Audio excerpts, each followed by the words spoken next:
My brother Robert came to visit me from Mexico and found my house empty, completely empty. No furniture, no food in the pantry, nothing. He looked at me with his eyes full of tears and asked, "Sister, why are you starving when you have a retirement of $8,000 a month?" Before I could answer, Frank came out of his room, crossed his arms, and declared with a proud smile, "I give all her money to my wife. She manages it better than Mom." The silence that followed was deafening.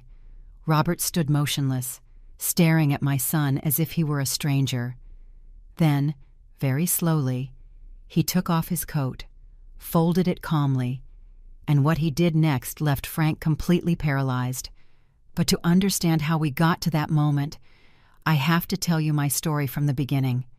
My name is Veronica, and I am 69 years old. All my life I worked as a nurse at the City General Hospital. It was 42 years of night shifts, of emergencies that kept me awake, of patients who cried in my arms. 42 years giving my life to save other lives. My husband Richard died 11 years ago of a massive heart attack. It was so sudden that there was no time for goodbyes. That morning, before leaving for work, he gave me a kiss on the forehead and said, "I love you, Vero." I never imagined those would be his last words. The pain of losing him was so deep I thought I wouldn't survive. But I had a reason to keep going. Frank, our only son. He became the center of my universe. Everything I did, every extra hour I worked, every sacrifice I made was for him, so he could have a good education, so he wouldn't lack anything, so he could fulfill his dreams. Frank grew up to be a happy and affectionate boy. I remember when he was 8 years old, he would wait up for me after my night shifts to give me a hug. "Mommy, you're the best nurse in the world," he would tell me with that sweet voice that melted my heart. He graduated from college with honors. He studied business administration, and I was so proud of him. I attended his graduation ceremony in my hospital uniform because I came straight from an 18-hour shift. But I didn't care. Seeing my son receive that diploma was my greatest reward. Afterward, he got a good job at a logistics company. Everything seemed perfect. My son was a successful, responsible man with a future. Or at least that's what I thought. 3 years ago, Frank met Diane at a business conference. She worked in the marketing department of a competing company. She was an elegant woman, always impeccably dressed, with that kind of confidence that commands respect. When Frank introduced her to me, I noticed something in her eyes I couldn't decipher at the time, a calculating coldness behind her perfect smile. "Nice to meet you, Mrs. Veronica," she said in a soft voice, extending her hand. "Frank has told me a lot about you." She was wearing an ivory-colored dress that probably cost more than my monthly nursing salary. I tried to be nice, to give her the benefit of the doubt. After all, she was the woman who had won my son's heart. They got married 6 months later in a small but elegant ceremony. I paid for half of the wedding with my savings because I wanted Frank to have the special day he deserved. Diane had no close family. She said her parents had passed away and she was an only child. I felt sorry for her. I thought maybe her coldness was just a shield to protect herself from loneliness. I tried to get closer, to be the mother she never had. The first few months they seemed happy. Frank came to visit me every week.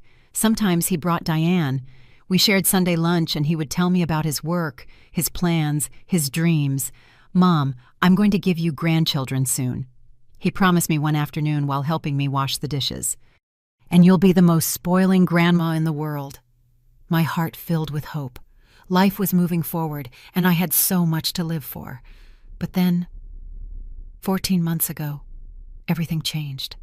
Frank lost his job. The company where he worked closed operations in our city and moved everything to another region. He came to my house that afternoon with a devastated look on his face, his eyes red from crying. "Mom, I got fired," he told me with a broken voice. "I don't know what I'm going to do. I have debts, the apartment rent, Diane's expenses." I hugged him like when he was a child and told him, "It's okay, my love. I'm here. We're going to get through this together." And that's how my ordeal began. Although at the time, I called it a mother's love. Frank and Diane moved into my house 2 weeks after he lost his job. "It'll just be temporary, Mom," Frank assured me as they brought in their suitcases, "until I find another job and we can get back on our feet." I was happy to help them. After all, what was my $8,000 monthly retirement for if not to support my son in difficult times? My house had 3 bedrooms, so there was enough space. I gave them the master bedroom, the one that had been mine and Richard's. I moved into the smallest one. "You're young and need space," I told them with a smile. Diane thanked me with a kiss on the cheek, but there was something in that gesture that felt empty, mechanical, as if she were performing for an invisible audience. The first few days were pleasant. We cooked together. I taught Diane some traditional recipes that Frank had loved since he was a child. She seemed interested, took notes, asked me questions. "Mrs. Veronica, you are so generous," she would say while stirring the pot. "Not every mother would do what you do for her son." Those words filled me with pride. I thought we were finally building a mother-daughter relationship. But there were little details that started to make me uncomfortable. Diane would check the kitchen cabinets and make comments about what was missing. "We should buy new dishes. These are very old," she'd say, pointing to the plates Richard had given me for our 10th anniversary. Or she would enter my room without knocking, saying she needed something from the closet that they had left there by mistake.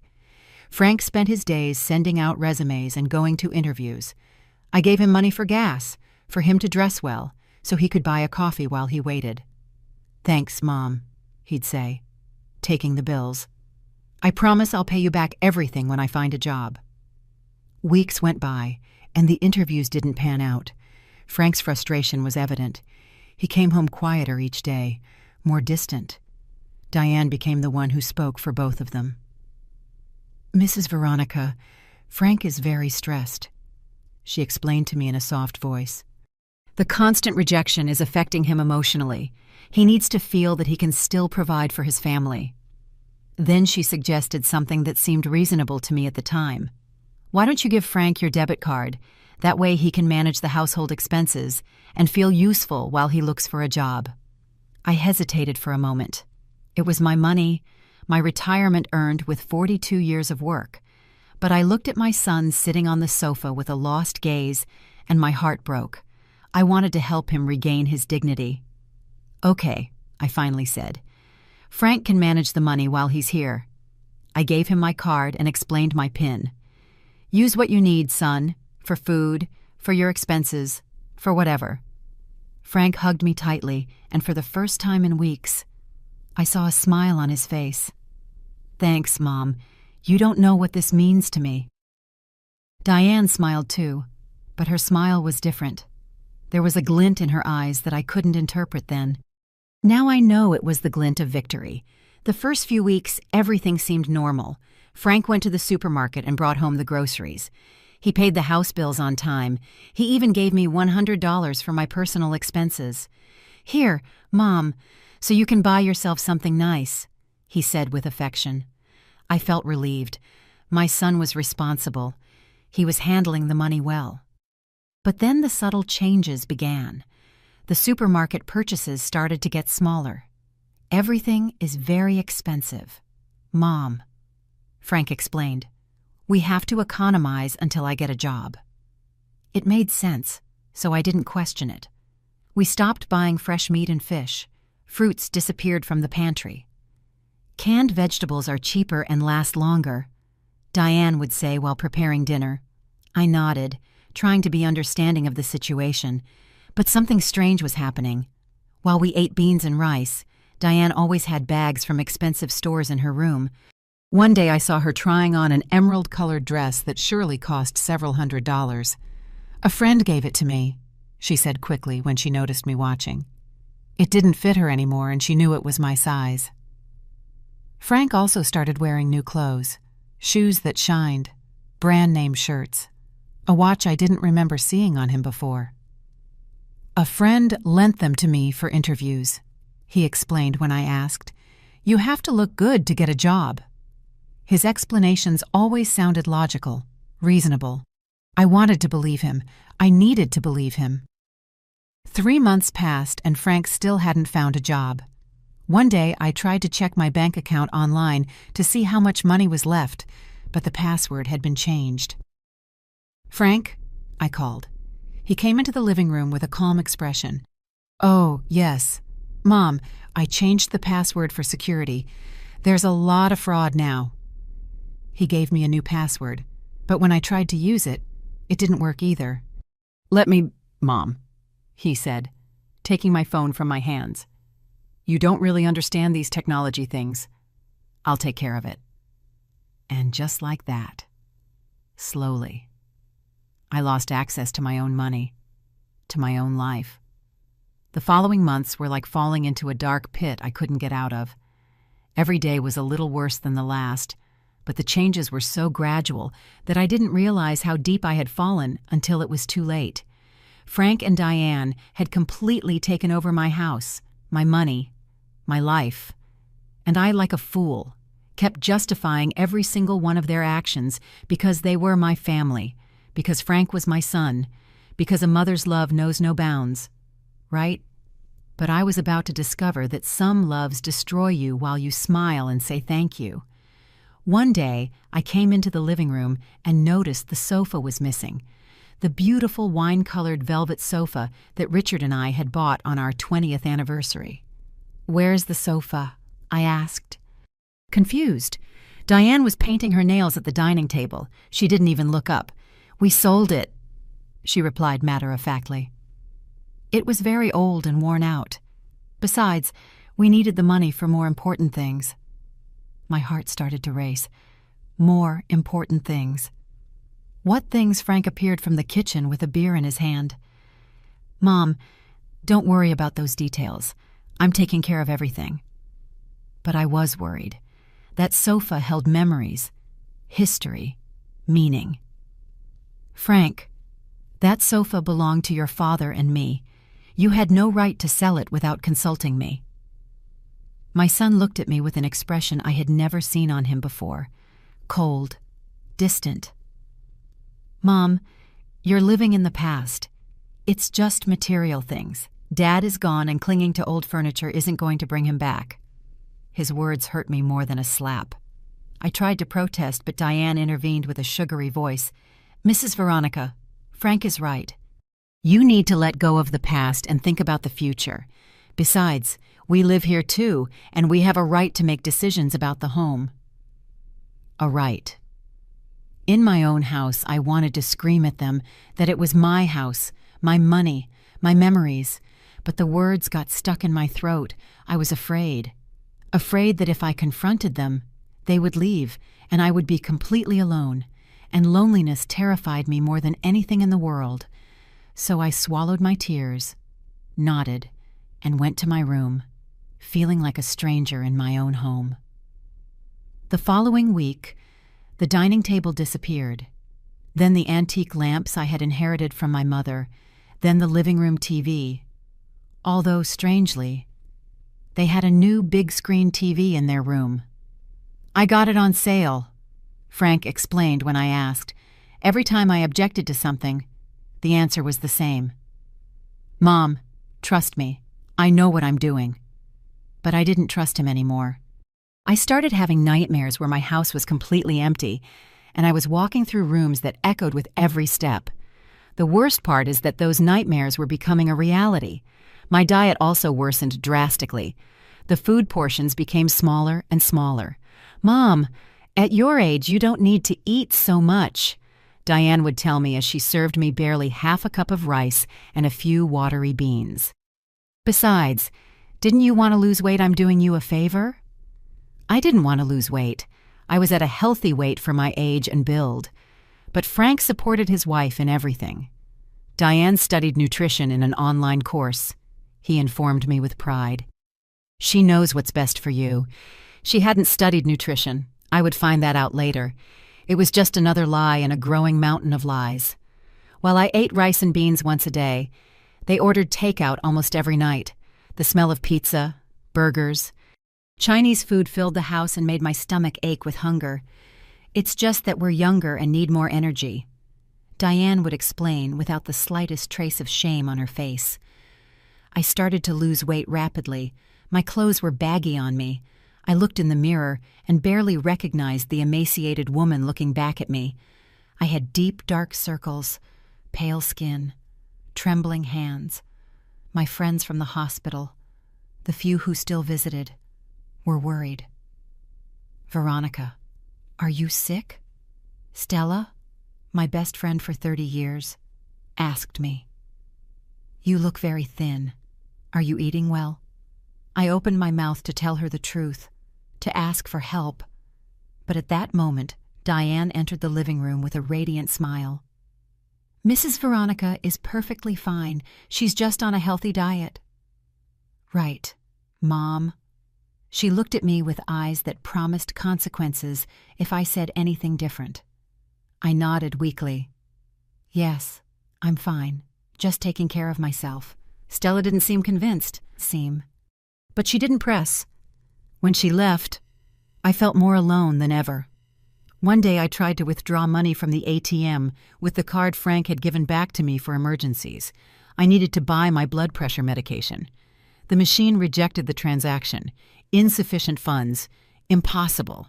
It was the middle of the month. There should have been at least $4,000 in the account. I tried again. The same message.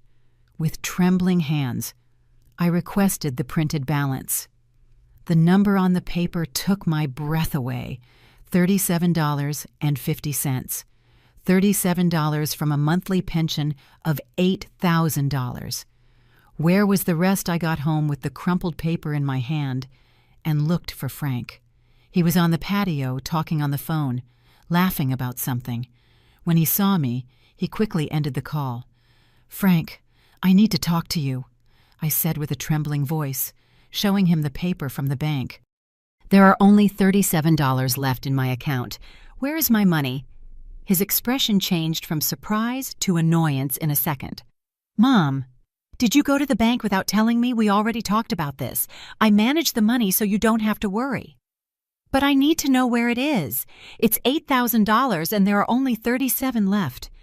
What was it all spent on?" Frank sighed as if he were dealing with a capricious child. "On food, on bills, on house expenses. Do you think everything is free electricity? Water, gas, internet, everything costs money, Mom. But that couldn't cost almost $8,000. The utility bills add up to $500 a month at most. What about the other $7,500? Frank, the bills don't add up to more than $500. I insisted, trying to stay calm even though my heart was pounding. Where are the other $7,500? My son looked at me with an expression of annoyance that chilled my blood. "Mom, we also have to pay for food, gas to go to interviews, clothes to look presentable. Or do you want me to go looking for work in rags?" His tone was defensive, almost aggressive. He had never spoken to me like that. "But son, I'm not seeing that food. We barely have rice and beans in the house. And you've been here for 6 months without finding a job. Don't you think it's time we look for another solution?" The words came out of my mouth before I could stop them. I saw Frank's face darken. Diane appeared at that moment, as if she had been listening behind the door. "Another solution?" Diane repeated, her voice dangerously soft. "What are you implying, Mrs. Veronica, that you want to throw us out on the street, your own son?" Her words sounded hurt, but her eyes sparkled with something darker. Malice, calculation. "No, that's not it," I hurried to explain. "I just want to understand what's happening with my money. I have a right to know." Frank took a step toward me. "You have a right," he said slowly. "But you also have an obligation to help your family. Or are we not your family anymore? After everything I did for you, after taking care of you when Dad died, now you're going to deny me your support." His argument was absurd. He hadn't taken care of me when Richard died. I had been the one who took care of myself, who worked double shifts to not think about the pain, who kept going because I had to be strong. But I said nothing. I just stood there, holding that bank slip as if it were evidence in a trial where I was the accused. "Frank is right," Diane added, moving closer to her husband and taking his arm. "You are being selfish, Mrs. Veronica. We are going through a difficult time, and instead of supporting us, you are questioning us. Do you know what that does to Frank? You are hurting him emotionally." The word selfish echoed in my head like a bell. Me, selfish I, who had given my entire life to my son, who paid for his college, who supported him in every decision, who opened my home and gave him full access to my money. I was the selfish one. Tears began to roll down my cheeks. "I'm sorry," I whispered. "I didn't mean to. I'm just confused." Frank sighed and patted me on the shoulder, like you comfort a dog. "It's okay, Mom. I know you're old, and it's hard for you to understand how things work now. That's why it's better for me to handle everything. You just rest, and don't worry about the money." I went to my room feeling small, ashamed, guilty. They had made me feel like I was the problem. The following weeks were even worse. I realized I no longer had control over anything in my own life. I couldn't access my bank account. I couldn't buy even a pack of cookies without asking for permission. Frank controlled every penny. One day I asked him for $20 to buy a birthday present for Stella. $20. He repeated as if I had asked for a fortune. "Mom, we don't have money for unnecessary expenses. Stella will understand." But it wasn't unnecessary for me. Stella had been my friend for 30 years. She had been by my side when Richard died.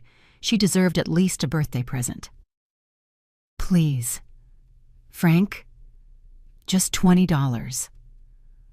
My son looked at me with that fed-up expression that was becoming more and more frequent. "No, Mom. And don't insist because you're stressing me out. Do you know how hard it is for me to be without a job? And on top of that, I have to deal with your whims." I stopped seeing my friends, not because I didn't want to, but because I was ashamed for them to see me like this, thin, emaciated, without a penny in my pocket. What was I going to tell them that my own son had taken everything from me when Stella called? I made excuses. "I'm tired. I don't feel well. Some other time." Eventually, she stopped calling as much. I was isolating myself from the world, and I didn't even realize it was exactly what Frank and Diane wanted. A victim without witnesses is easier to control. The house was getting emptier and emptier. The framed photographs disappeared from the walls. "I sold them on an app," Diane explained. "Old frames are in fashion, and they paid well." They were photos of my wedding, Frank's baptism, family Christmases, irreplaceable memories reduced to cash that I never saw. They took the Persian rugs I had inherited from my grandmother. They were full of dust mites. That was the excuse. The paintings Richard had painted as a hobby. They took up too much space. Every object that disappeared took a piece of my history, of my identity with it. I was being erased from my own life, one object at a time. My health was visibly deteriorating. Besides the weight loss, I started having constant dizzy spells. My blood pressure medication had run out weeks ago, and I had no money to buy more. "Frank, I need to go to the doctor," I told him one morning after nearly fainting in the bathroom. "I feel very weak." My son didn't even look up from his cell phone. "Doctors are very expensive, Mom. Besides, you're a nurse. You can take care of yourself." It was twisted logic. Yes, I was a nurse, but I was retired and sick. I needed professional medical attention, but my medication, I tried to explain.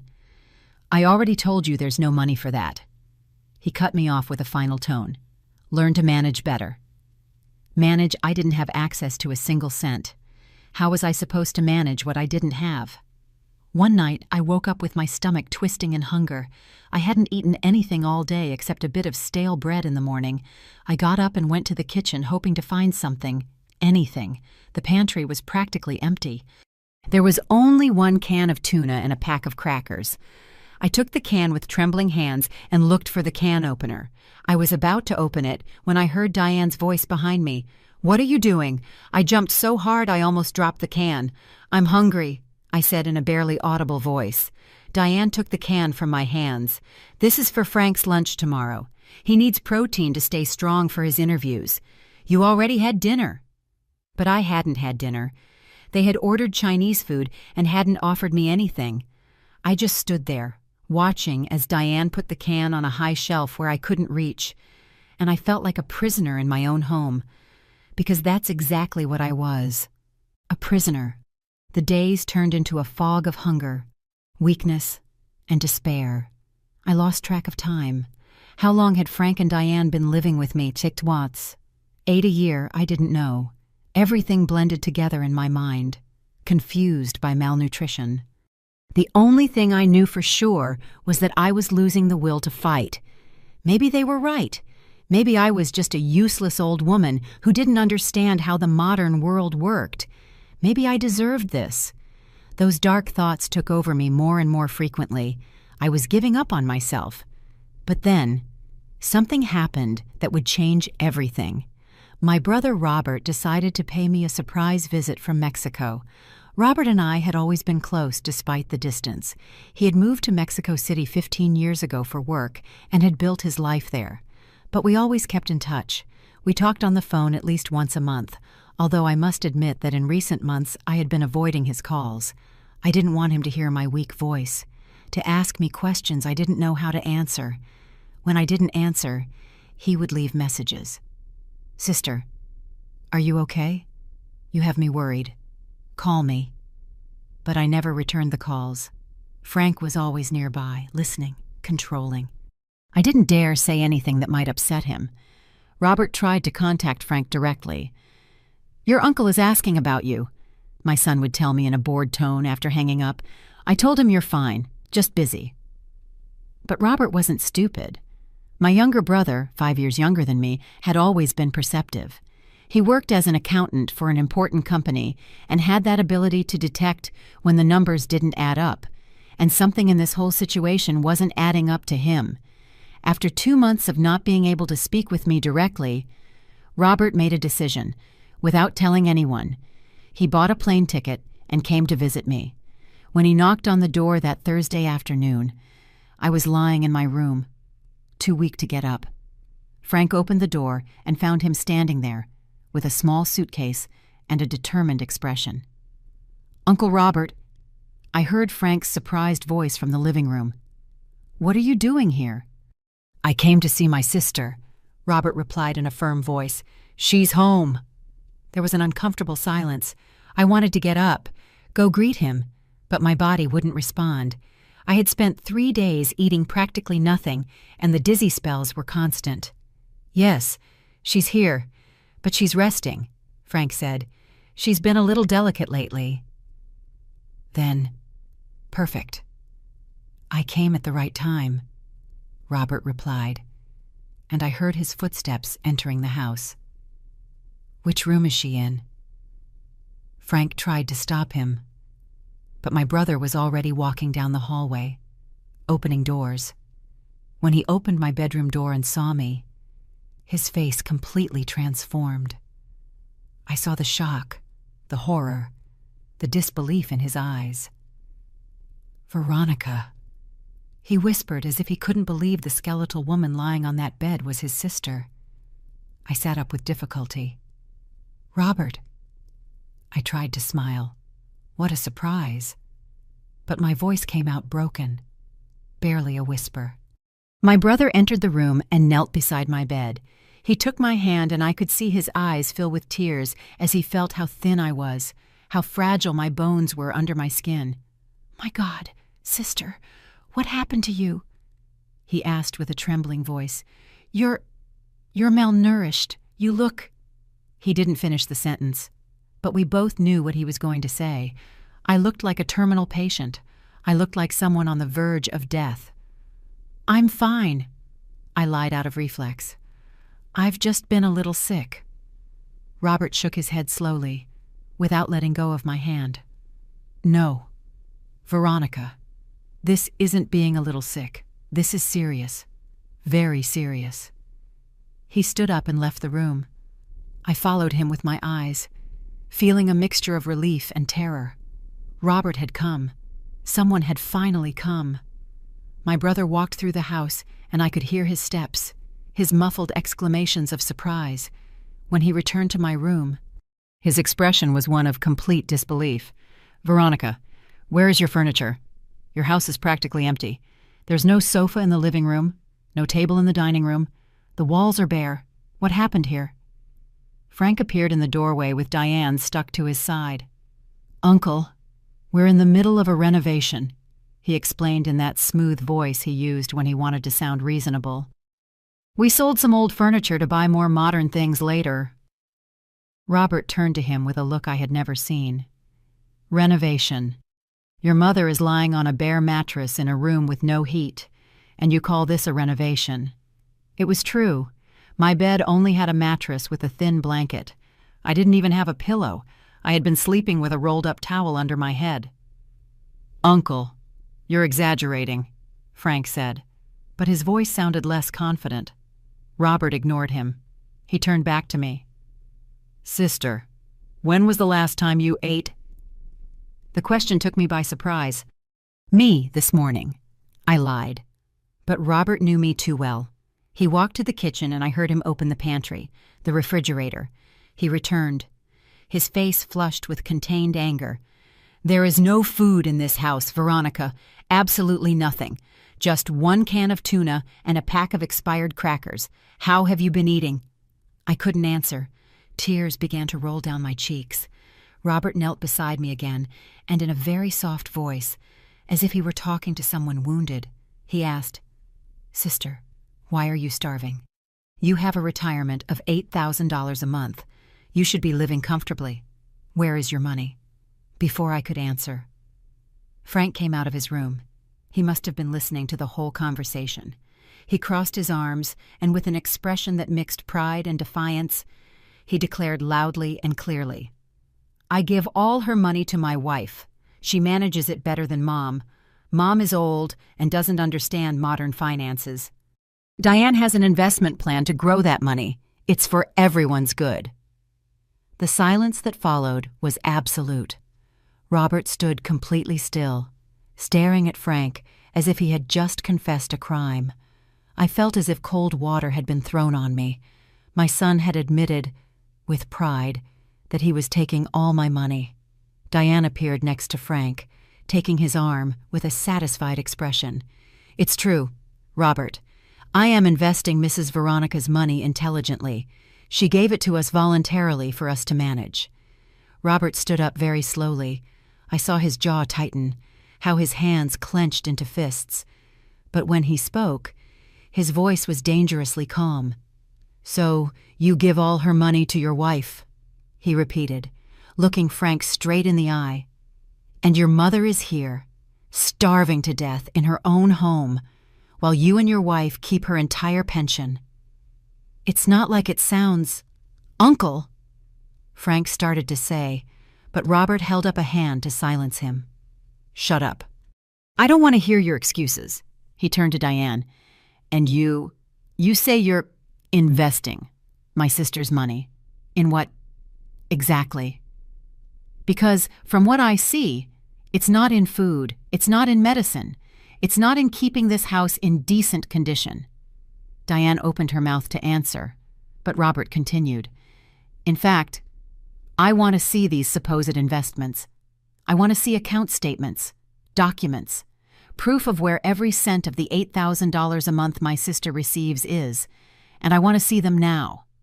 Frank and Diane exchanged a quick glance, and in that moment, I knew the truth. There were no investments. There was no financial plan.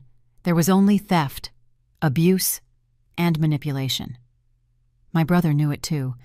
I saw his expression change from controlled anger to something much colder and more calculated. Robert took off his coat very slowly, folded it carefully, and placed it on my bed.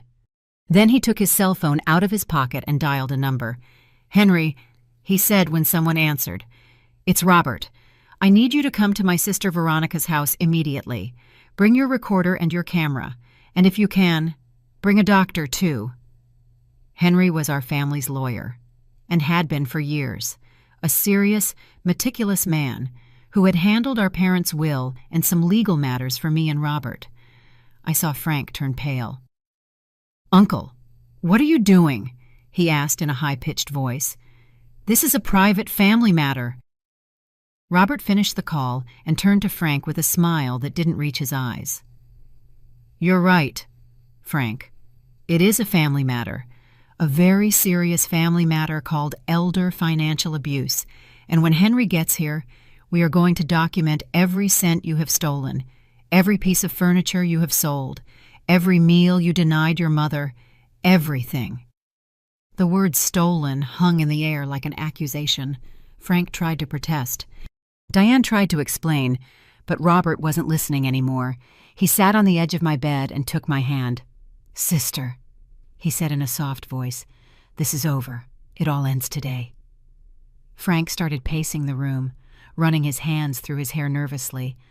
"Uncle Robert, I think you're misinterpreting the whole situation," he said in a shaky voice. "Mom gave us permission to manage her money. She wanted to help us. Tell him, Mom, tell him you agreed to everything." All eyes turned to me. I felt the weight of that moment, the importance of what I was about to say. For months I had justified, I had forgiven, I had stayed silent. But as I looked at my son's pleading eyes and then at my brother's firm, loving eyes, something broke inside me, something I had been holding back for too long. "I gave you my card for temporary expenses," I said, my voice weak but clear. "I didn't give you permission to empty my account every month. I didn't give you permission to sell my furniture. I didn't give you permission to let me starve to death in my own home." The words came out like a flood. I could no longer stop. "I gave you my card because you were my son, and you were in trouble, because I trusted you, because I never imagined you would do this to me." My voice broke, but I continued. "I changed my whole life for you, Frank. I worked double shifts to pay for your college. I gave up having a social life to be with you when you were a child. I gave you everything I had, everything I was, and you repaid me by stealing my dignity." Frank opened his mouth, but no words came out. Diane stepped forward. "Mrs. Veronica, you're confused. Age sometimes makes us remember things incorrectly." But Robert cut her off with a sharp voice. "Don't treat her like she's senile. My sister is perfectly lucid, and you just heard her testimony." Robert stood up and walked toward Frank. "While we wait for Henry, let's do a little exercise. You say Diane is investing your mother's money. Fine, show me. Open your phone and show me the investment apps, the statements, the certificates, whatever." Frank took a step back. "I don't have to show you anything. You're not the police."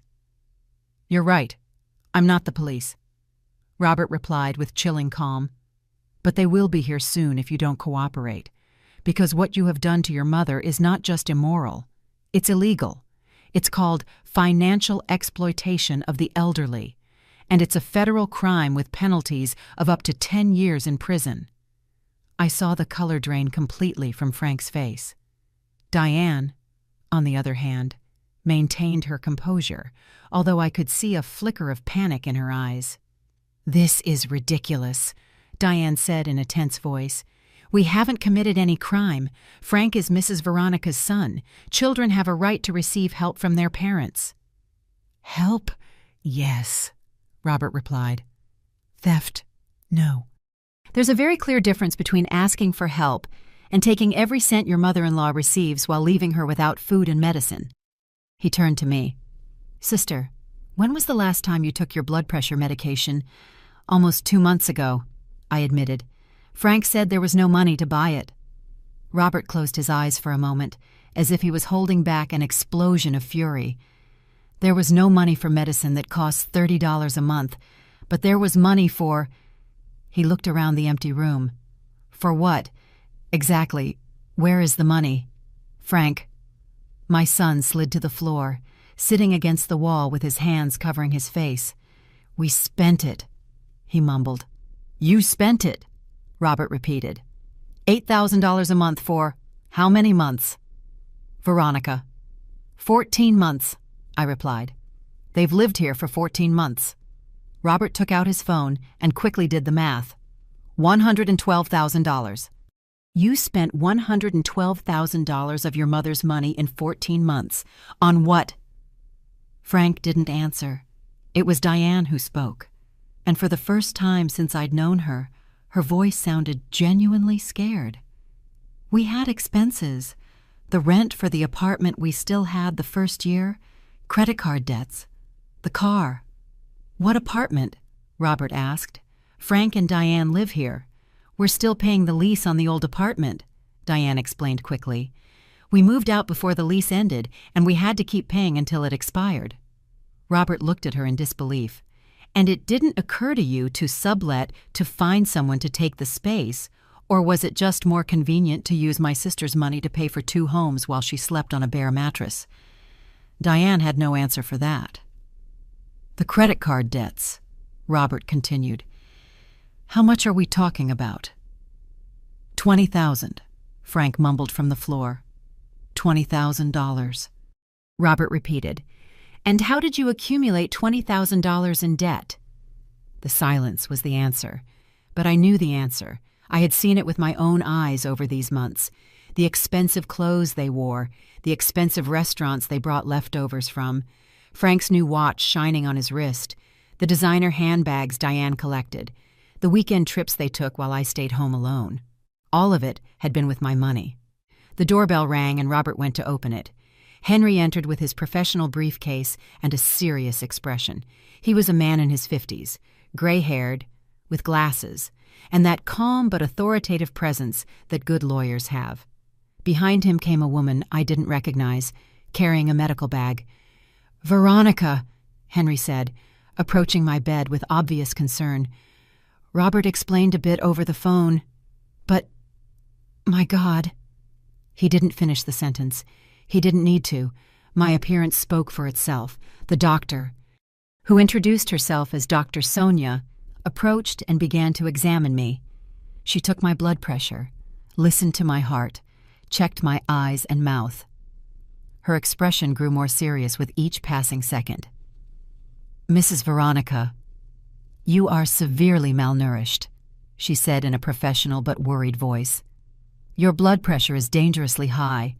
You have signs of dehydration, and your body mass index indicates severe malnutrition. You need immediate medical attention." "Did you hear that?" Robert said, looking at Frank and Diane. "Severe malnutrition in a house where $8,000 comes in every month." Henry took a recorder out of his briefcase. "With your permission, Veronica, I'm going to record this conversation. It's important to document everything that has happened." I nodded weakly. Henry turned on the recorder and began. "It is Thursday, February 22nd, at 4:30 p.m. Present at the residence of Mrs. Veronica are Mrs. Veronica, her brother Robert, her son Frank, her daughter-in-law Diane, attorney Henry Mendoza, and Dr. Sonia Ramirez." He looked at Frank and Diane. "I'm going to ask you some questions, and I strongly recommend you answer honestly. Everything you say will be recorded and can be used in future legal proceedings." Frank stood up, trembling. We didn't do anything wrong. My mother gave us her money voluntarily." "Voluntarily?" Henry asked in a skeptical tone. "Did you ask your mother if she agreed to go without food, without medicine, without furniture?" "She could ask for whatever she needed," Diane chimed in defensively. "It's not our fault if she didn't ask."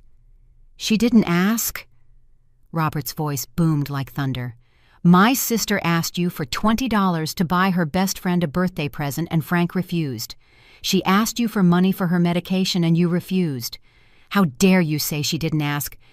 Henry raised a hand to calm things down. "Frank, Diane, I need you to hand over all bank statements for the last 14 months. I need to see exactly where every cent of the $112,000 you received from Veronica's pension went." "We don't have to give you anything," Frank said, but his voice lacked conviction. "Technically, no," Henry admitted. "But if you don't cooperate voluntarily, I will file a formal complaint with the district attorney's office tonight for elder financial abuse, misappropriation, and possibly fraud. And then it will be federal investigators reviewing your accounts, with a court order. And I assure you, they are much less kind than I am." I saw Frank and Diane look at each other, communicating silently. "Finally." Diane sighed. "Fine, we'll show you the statements." She took out her phone with trembling hands and began to open apps. Robert and Henry moved closer to see the screen. What they saw left them silent for a long moment. Then Robert whispered, "My God." "What? God. What?" I asked weakly. "What did you see?" Robert turned to me with an expression of absolute disbelief. "Sister, there are transfers from your account to a business account in Diane Mendez's name. A business account. She opened a business with your money." Robert's words fell on me like stones. "A business." Diane had opened a business with my money, my pension, earned with 42 years of work as a nurse, endless night shifts, patients I had cared for with my own hands. All that sacrifice had been used to finance the business of the woman who was starving me to death. "What kind of business?" Henry asked in a controlled voice as he took notes in a legal pad. Diane didn't answer. She kept her gaze fixed on the floor. Her previous confidence had completely vanished. It was Frank who spoke, his voice barely audible. "A clothing boutique. Diane always wanted to have her own store." "A boutique," Robert repeated slowly, as if processing something incomprehensible. "You left your mother without food, without medicine, without furniture, selling her family memories, so your wife could fulfill her dream of owning a clothing store." "It wasn't like that," Diane protested, looking up for the first time, her eyes shining with tears. "I was going to pay her back all the money when the business started making a profit. It was a temporary investment. An investment." Henry's voice was dangerously soft. "Did you ask Veronica for permission to invest her entire pension in your personal business?" Diane shook her head. "Frank said she would be okay with it, that she would understand." "Frank said," Henry repeated, writing meticulously, "but you never asked Veronica directly if you could use her money to open a business in your name." "No," Diane admitted in a broken voice. Henry turned to Frank. "And you?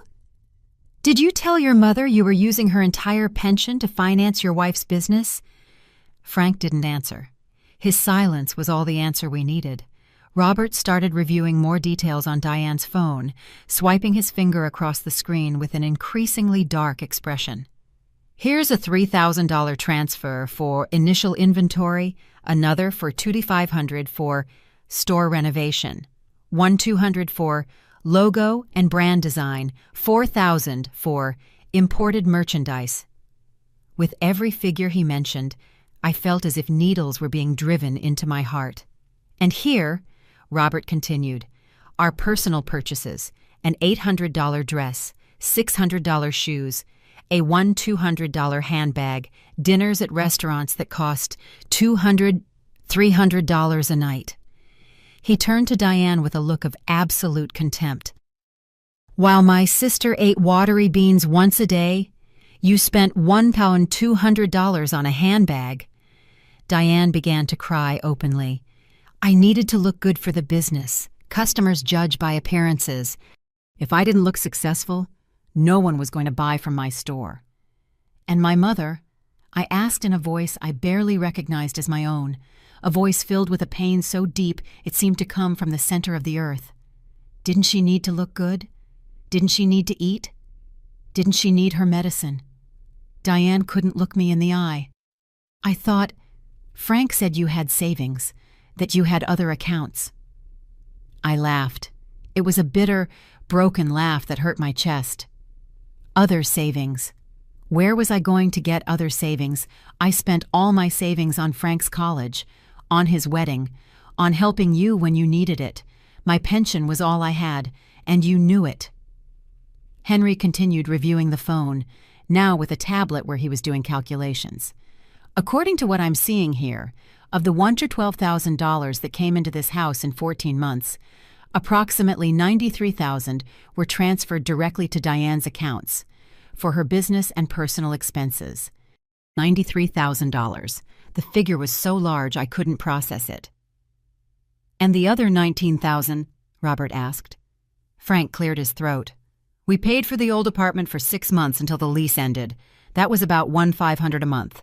$9,000 in total. Then there are the credit card debts we had before we moved in here. We were paying them off slowly. Slowly. With my sister's money, while she was starving to death."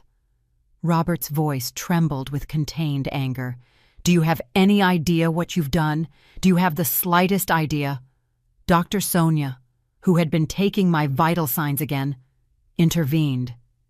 "Mr. Robert, I need to take Mrs. Veronica to the hospital immediately. Her condition is critical. She needs IV hydration, supervised nutrition, and a full evaluation. If she doesn't receive urgent medical attention, she could suffer a collapse." "No," I said firmly, despite my weakness. All eyes turned to me. "I'm not going to the hospital until this is resolved. I need to hear everything. I need to know the whole truth." Robert knelt by my bed and took my hand. "Sister, you are very sick." "I know," I replied. "But I've been sick for months and I survived. I can hold on for a few more hours. I need to know what else they hid from me." My brother looked at Dr. Sonia, who nodded reluctantly. "All right, but no more than an hour.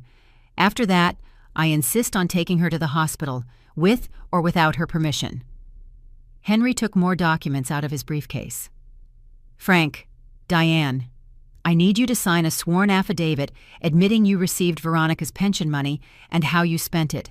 This statement will be used to determine the next legal steps." "And if we don't sign?" Frank asked with a last attempt at defiance. "Then I will proceed immediately with the criminal complaint," Henry replied, emotionless. "And believe me, you will want to resolve this in the civil arena before it becomes a criminal case. Elder financial abuse is a federal crime. We're talking years in prison, not fines." I saw the color drain from Frank's face. Diane was sobbing uncontrollably. "We didn't want to hurt her," she cried. "We just wanted to get ahead. We just wanted a chance." "At my sister's expense," Robert asked in a harsh voice. "That was your chance to starve a 69-year-old woman." "Enough," I said, with more strength than I thought I had. "I want to ask questions." Everyone fell silent and looked at me. "Frank," my voice trembled, but I needed to know. "At any point, during these 14 months, did you stop to think about me when you saw me getting thinner, weaker, when you sold your father's sofa, when you denied me money for my medicine? Did you ever think, this is wrong? My son couldn't hold my gaze. Diane said it was temporary, that soon everything would be fine." "Diane said," I repeated. "Frank, you are my son. You've known me since the day you were born. I held you in my arms. I fed you when you were hungry. I took care of you when you were sick. And you couldn't see that I was hungry, that I was sick." Tears began to roll down Frank's face. "I'm sorry, Mom. I'm so sorry." "Are you sorry?" My voice rose despite my weakness. "Are you sorry you got caught? Or are you sorry you did this to me?" Frank dropped to his knees beside my bed. "I'm sorry I failed you. I'm sorry I hurt you. I didn't want to. Things got out of control. Every time I wanted to stop, Diane said just one more month, just a little more money, and then we could pay you back everything with interest." I turned to Diane. "And your boutique, is it working? Is it generating those profits you were going to use to pay me back?" Diane shook her head, sobbing. "It failed 2 months ago. It didn't work. I lost everything." The silence that followed was absolute. Robert was the one who spoke. "So, you didn't just steal $93,000 from my sister. You lost it. All that money, all that suffering, for nothing." Henry closed his legal pad with a dry snap. "All right, now that we have all the information, these are the next steps. Frank and Diane are going to sign an agreement acknowledging the $93,000 debt to Veronica. They will establish a payment plan that will be legally supervised. Furthermore, they are to vacate this house immediately." "Immediately?" Frank asked in a high-pitched voice. "Where are we going to go?" "That's not my problem," Henry replied coldly. "You should have thought of that before you stole from your mother. You have 2 hours to pack your personal belongings and leave the property. If you don't do it voluntarily, I will call the police and have you forcibly removed." Frank looked at Robert, pleading. "Uncle, please, we're family." Robert looked at him with an expression I will never forget. It wasn't anger. It was deep disappointment, sadness, and something that looked like pity. "Family doesn't do this, Frank. What you did has no name." Frank tried to approach me, but Robert stepped between us. "No," my brother said in a firm voice. "You've done enough damage to her." My son stopped, his hands outstretched to me in a gesture of supplication. "Mom, please, forgive me. I love you. I know I made a terrible mistake, but I'm still your son. You can't leave me on the street." His words should have moved me. For 69 years, Frank had been my reason for living, my purpose, my everything. But as I looked at him standing there, crying and begging, I felt something I never thought I would feel for my own son. Nothing. The love I had felt for him my entire life had evaporated, consumed by months of hunger, humiliation, and betrayal. "You let me starve in my own home," I said, my voice broken but firm. "I didn't leave you on the street. I gave you a roof, food, all my money, and you decided that my life was worth less than a clothing boutique." "Mom, I can fix this," Frank insisted desperately. "I'll get a job. I'll pay you back every cent. Just give me a chance." "A chance?" I repeated with a bitter laugh. "I gave you 14 months of chances. Every day I woke up hungry. Every night I shivered from cold because you had sold my blankets. Every time I asked you for something and you refused. Those were opportunities for you to do the right thing, and you never did."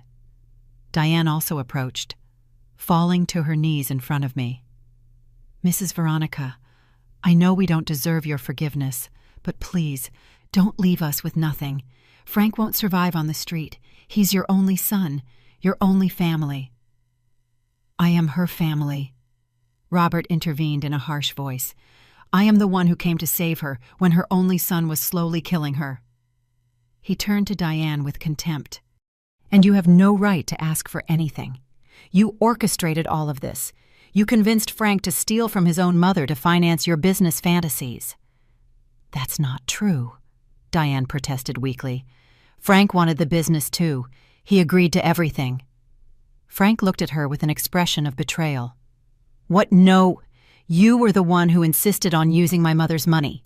You said it was just a loan, that she would never know because we were going to pay it back before she found out. You never stopped me." Diane shouted, getting to her feet. "You spent that money too. You also bought expensive clothes and ate at fancy restaurants while your mother was starving. And there it was, the ugly, naked truth. They were blaming each other, destroying their own marriage right before my eyes. A part of me should have felt satisfied watching their relationship fall apart, but I only felt a deep, painful emptiness. This was my son, the baby I had held in my arms, the boy who had told me I was the best mom in the world, the young man I had been so proud of. When had he turned into this stranger, capable of such cruel crimes? Henry slammed his fist on the table, silencing the argument. "Enough. I'm not interested in who had the idea or who is more to blame. You are both equally responsible under the law. Now, are you going to sign these documents, or am I going to call the police to decide?" He took several papers from his briefcase and placed them on the only table left in the room. Frank and Diane slowly approached, reading the documents with expressions of defeat. "This says we have to pay $1,500 a month until the full debt is covered." Frank read in a shaky voice, "That's over 5 years of payments. You should consider yourself lucky," Henry replied without sympathy. "The alternative is prison, And believe me, you won't be able to pay a cent in there. But I don't have a job. Pia. Frank protested. How am I going to pay $500 a month without a job? That's your problem, not mine, Henry said. You'll get a job, 2 jobs, if necessary. 3, I don't care, but you are going to pay back every cent you stole from your mother. Diane picked up the pen with a trembling hand. And if we can't pay 1 month, what happens then? Then the agreement is automatically voided and I proceed with criminal charges, Henry explained. This document is your only chance to avoid prison. I suggest you take it seriously. I watched as Diane and Frank exchanged looks of desperation. Finally, they both signed the documents. Henry reviewed them carefully, making sure every page was signed and dated correctly.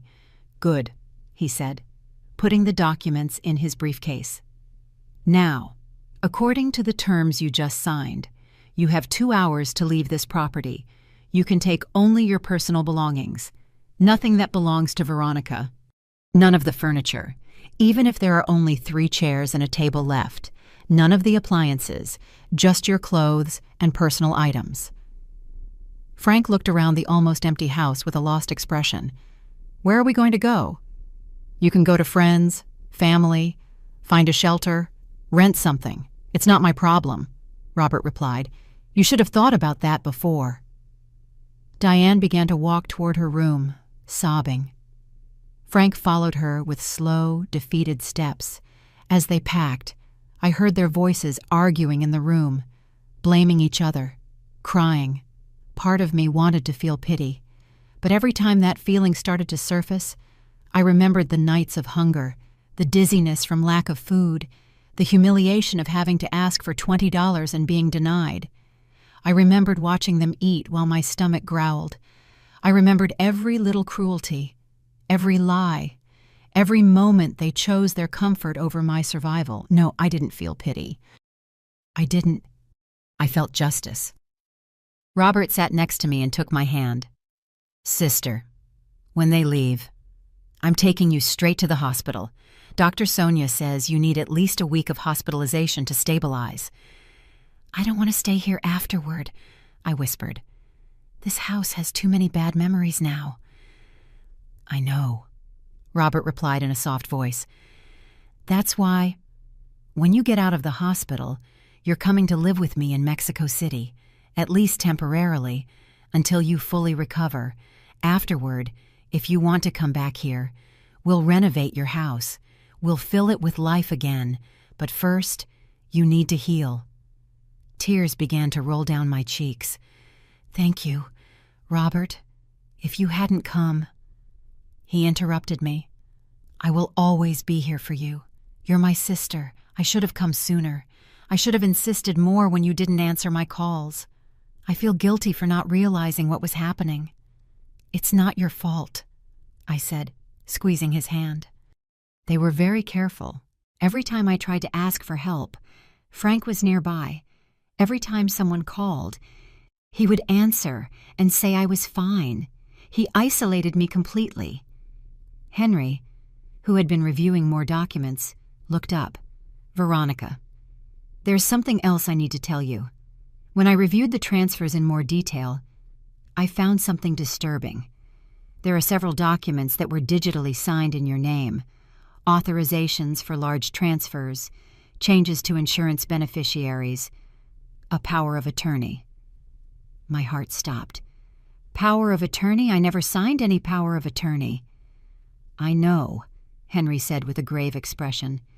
That's why I'm going to need you to file a formal complaint for document forgery. Frank forged your signature on several important legal documents.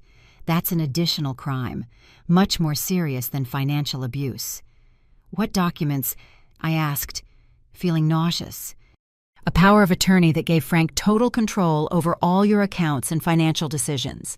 A change to your life insurance policy where Frank and Diane are now the sole beneficiaries instead of the distribution you previously had among Frank, Robert, and some charitable organizations, and an authorization to sell this house if it became necessary. The words hit me like hammer blows. They were going to sell my house. Henry nodded.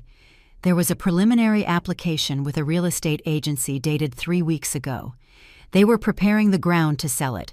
They were probably going to tell you it was necessary for some fabricated medical or financial emergency. I felt as if the entire world was collapsing around me. They hadn't just robbed me. They hadn't just starved me. They had planned to take everything. My house, my life insurance, my complete autonomy. They would have left me with literally nothing. "And how much would they have gotten for the house?" Robert asked, his voice trembling with contained fury. "According to the preliminary appraisal they requested, approximately $250,000, Henry replied. Robert shot to his feet so abruptly the chair fell backward. "Frank," he yelled, heading toward the room where my son was packing. Henry and I followed him. I leaned on the walls, because my legs could barely support me. Robert threw the door open and found Frank folding clothes into a suitcase. "You were going to sell your mother's house," Robert roared. "You were going to leave her literally on the street." Frank turned pale. We were just exploring options. We never would have done it without her permission." "Liar," Robert shouted. "You forged her signature on legal documents. You changed her life insurance, all without her knowledge or permission." Frank started to cry again. But these weren't tears of remorse. They were tears of panic, of someone watching their world fall apart. "Uncle, please. I was desperate. Diane said we needed more capital to save the business. I thought if we sold the house, we could buy Mom something smaller and use the difference to invest. She was going to be better off. I swear." "Better off," I repeated in a voice I didn't recognize as my own. "Better off homeless, without the house your father and I bought with so much sacrifice." I approached Frank. Each step was a monumental effort. "Look at what you did to me," I said, pointing to my emaciated body. "This is what it means to be better off, under your care. I weighed 132 pounds when you moved in. Now I weigh 92. You took 40 pounds from me, almost all my strength, my dignity, my will to live, and still, you planned to take more." Frank fell to his knees in front of me, crying uncontrollably. "Mom, I'm sorry. I'm so sorry. I never wanted to hurt you. I lost my way. I lost sight of what was important. Please, give me another chance. I can change." I looked at him for a long moment.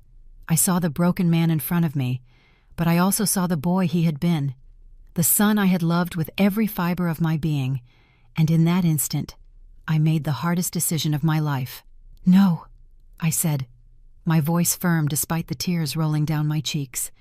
"I'm not going to give you another chance, not because I don't love you, Frank, but precisely because I love myself, and for the first time in my life, I'm going to choose me." I saw his eyes widen in shock, as if he couldn't believe what he was hearing. "For 69 years, I put everyone else before myself. Your father, you, my patients, everyone. And when I needed someone to put me first the most, my own son chose money. He chose a clothing store. He chose his comfort over my life." "Mom, please," Frank begged, reaching his hands out to me. I took a step back. "No, it's over. You signed the documents. You're going to pay your debt. And after that, I don't want to see you again." The words came out of my mouth with a clarity that surprised me. Frank was paralyzed. "Never. You're never going to want to see me again." "I don't know," I admitted honestly. "Maybe someday, when I've healed, when I can think of you without feeling this pain in my chest. But right now, every time I look at you, I see the months of suffering. I see every lie, every manipulation, every moment you chose to hurt me. I can't have that in my life, not if I want to survive." Robert came over and put his hand on my shoulder, giving me strength. "Sister, the doctor insists we must go to the hospital now." I nodded. "Yes, it's time." I turned one last time toward Frank and Diane. "You have 1 hour to leave. When I come back from the hospital, I don't want to find any trace of you here." Diane, who had been silent all this time, finally spoke. Her voice was barely a whisper. "Mrs. Veronica, I know I don't deserve your forgiveness, but I want you to know. I'm going to spend the rest of my life regretting what I did. You didn't deserve any of this." I looked her straight in the eye. "You're right. I didn't. But it happened. And now you will both have to live with the consequences of your decisions, just as I will have to live with the scars you left me." Robert helped me walk to the door.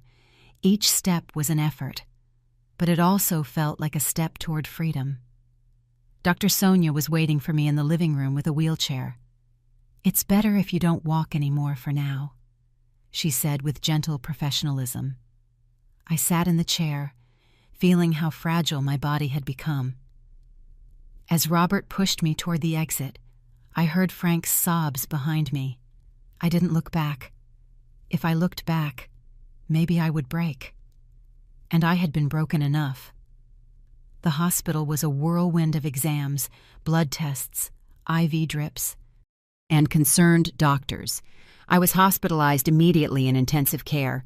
My blood pressure was dangerously high. My kidneys showed signs of damage from prolonged dehydration. I had severe anemia and critical vitamin deficiencies. "Mrs. Veronica," the doctor in charge told me, a man in his 40s with a grave expression. "You arrived just in time. 1 or 2 more weeks in those conditions, and you likely would have suffered multiple organ failure." The words hit me hard. I had been so close to death, so close, and my own son had been the one to lead me to that edge. I spent 9 days in the hospital. Robert was with me every day, bringing me flowers, reading me books, or just holding my hand when the nightmares woke me up in the middle of the night. Stella came to visit me, crying when she saw my condition. "Veronica, I should have insisted more," she said through her tears. "I saw something was wrong, but I didn't push hard enough. It's not your fault. It's not your," I assured her. "They were very careful. They isolated me systematically, but I'm free now." During those days in the hospital, Henry worked tirelessly on my case. He filed a formal complaint for elder financial abuse, document forgery, and misappropriation. He also began the process to reverse all the forged documents, the power of attorney, the change to my life insurance, everything. "There's good news," he told me during one of his visits. "The bank is cooperating completely. They are going to review every suspicious transaction from the last 14 months, and since we found evidence of signature forgery, we might be able to recover some of the stolen money." "How much?" I asked without much hope. "It's hard to say. Maybe $20,000 or $30,000. The rest was spent in cash or on the business that already failed. But something is better than nothing." Robert took care of my house while I was hospitalized. He hired a deep cleaning crew, bought new furniture, filled the pantry and refrigerator with food. "When you come back, I want you to find a home, not an empty house full of painful memories," he explained. But I had already made a decision. "Robert, I want to sell the house." I told him one afternoon while I was being fed through a nasogastric tube because my stomach still couldn't tolerate solid food. "It has too many ghosts now. I want to start over somewhere else." My brother nodded understandingly. "Where would you like to live?" "With you," I replied. "If you'll have me, I want to go to Mexico City, start a new life far away from here, far from everything that happened." Robert smiled, his eyes filling with tears. "Nothing would make me happier, sister. My home is your home." That decision filled me with a peace I hadn't felt in months. It was the closure I needed. Frank tried to visit me in the hospital twice. Both times he was denied entry. I had given specific instructions that I didn't want to see him. He left letters for me at the front desk, which Robert collected but I didn't read. "Do you want me to read them to you?" my brother asked. "No," I replied firmly. "Maybe someday, But not now. In the 3rd week after that terrible day, I was discharged. I had gained 10 pounds. My vital signs had stabilized. And although I was still weak, the doctors were confident I would make a full recovery with time and proper care. Robert took me to my house one last time to pick up some personal belongings before we moved to Mexico. When I walked in, I barely recognized the place. The new furniture, the freshly painted walls, the framed photographs in places of honor. My brother had transformed the empty house back into a home. But I knew it wasn't my home anymore. My home was where I felt safe, valued, loved. And that place was now with Robert. I packed only the essentials: photographs of Richard, some memories of when Frank was a child and was still innocent, my nursing certificates, letters from grateful patients. I left behind everything that tied me to the pain. Henry took care of selling the house and setting up a trust to manage the money from the sale and the payments that Frank and Diane owed me. "You won't have to worry about a thing," he assured me. "I'll oversee everything and send you monthly reports." 3 months later, settled in Mexico City at Robert's house, I received news. The house had sold for $230,000. With that money and my recovered pension, I had financial security again. Frank and Diane had made their first payment of $1,500, although according to Henry, they made it just 1 day before the deadline. It will take them 6 years and 2 months to pay off the full debt if they keep up the payments, Henry informed me. And if they don't pay, I asked. Then I proceed with criminal charges, as the agreement states, slowly. I began to rebuild my life. I made new friends in Mexico, women my age who met in a book club Robert helped me find. I started therapy with a psychologist specializing in trauma and family abuse. The sessions were difficult, painful, but necessary. "What you experienced is called financial abuse and extreme neglect," the doctor explained to me during one session. "It is a form of violence just as real as physical violence, and it was not your fault." Those words freed me from the guilt I had been carrying. It hadn't been my fault. I had been the victim, not the one responsible. I gradually gained weight until I reached 128 pounds, a healthy weight for my age and height. My hair, which had started to fall out from malnutrition, grew back. The deep worry lines on my face softened. I started to smile again, to laugh, to live. A year after that terrible day when Robert knocked on my door and saved my life, I was sitting on the balcony of his apartment in Mexico City, drinking coffee and watching the sunrise. The sun painted the sky in shades of coral and gold, and I felt something I hadn't felt in a long time. Hope. My phone buzzed. It was a text from Henry. "Frank has made 12 consecutive payments. Total paid so far, $18,000, $75,000 remaining." I read it without feeling anything in particular. Not satisfaction, not anger, not sadness. Just acceptance. Frank was paying his debt, literally and figuratively. In the message, there was also a note. "Frank is asking if he can write you a letter. He says he is in therapy and that part of his recovery process is to apologize properly." I thought about it for a long time. Finally, I replied, "He can send the letter. I'll read it when I'm ready." And I meant it. Someday, when my heart was completely healed, maybe I could read his words. Maybe I could even forgive him. But that day hadn't come yet, and that was okay. I had all the time in the world. Robert came out onto the balcony with 2 cups of hot chocolate. "What are you thinking about, sister?" he asked, sitting next to me. I smiled. "About how lucky I am to have you. About how grateful I am to be alive. About all the beautiful things I still have ahead of me." My brother hugged me. "And I'm grateful that you survived, that you are so strong." We sat there, watching the sun finish rising, painting a new day full of possibilities. I had lost a lot. Money, furniture, the relationship with my son, the innocence of believing that family love was unconditional. But I had gained something more valuable.